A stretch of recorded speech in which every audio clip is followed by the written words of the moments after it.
Welcome to focus Anantha news.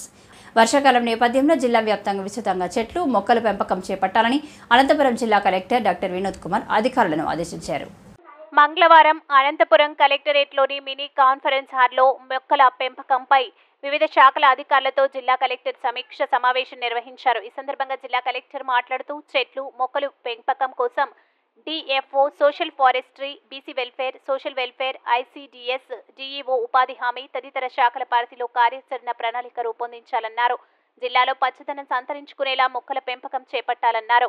30 రకాల చెట్లను నాటేలా దృష్టి పెట్టాలని, ఒకే వీధిలో ఒకే విధమైన చెట్లు ఉండాలని, ఇప్పుడున్న చెట్ల మధ్య ఒకే రకమైన చెట్లు నాటాలన్నారు. జిల్లాలోని అన్ని మున్సిపాలిటీలో వ్యక్తిగతమైన శ్రద్ధ పెట్టి పార్కుల్లో ఇతర చోట్ల మొక్కల పెంపకం చేపట్టేలా చూడాలన్నారు.